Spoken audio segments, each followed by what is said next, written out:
Macmillan Audio presents The Last Bloodcarver, written by Vanessa read by Vyvy Nguyen. For my mother, my father, and my bangwai, may I make you proud. 1. Someone like Nhika, with her fidgety smile and frayed satchel of snake oils, didn't belong in these streets. In the dog burrow near the harbor, she never would have stood out in this attire, with her cropped sleeves and bare hands. There, residents traded silk for cotton and wool, and the cogwork of their automatons crackled with rust and crusted sea salt. Here in the horse burrow, women wrapped themselves in tight silk dresses, and men in boxy robes, concealing every inch of skin with long gloves and high collars. It was the fashion, stemming from the fear of people like her. The myth of them, anyway. People watched as she slipped by, this little soot stain in a city of silvers and blues. Eyes didn't linger. They gave her as much space as she wanted. Paper vendor automatons raised newspapers on segmented arms as she passed, so clean that her warped reflection greeted her in bronze. Today's headline was about the death of Gong Industries' founder. All the buzz in Theumas despite being week-old news.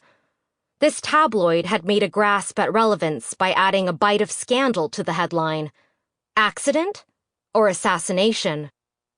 Nhika checked the slip of paper in her hand again, nervous about getting lost. In a planned city-state like Theumas, she shouldn't have worried. Every road had been numbered, the cross-streets alphabetized, but she would look a sorry scrap of rags and tinctures if she showed up at the wrong door. In the horse burrow, the city was flatter, spread out, not so layered. No box-like homes stacked atop one another.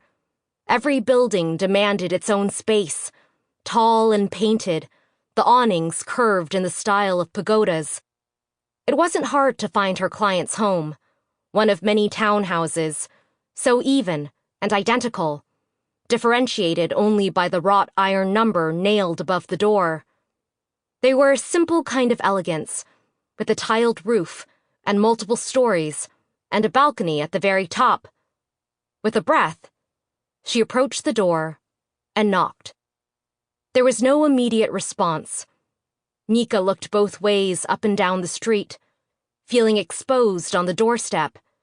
So, she waited, as folks around here did, crossing her arms and tapping her foot and trying to look like maybe, with a shower and a haircut and a complete change of clothes, she might have belonged. At last, the door opened. Just a crack, caught on chain locks.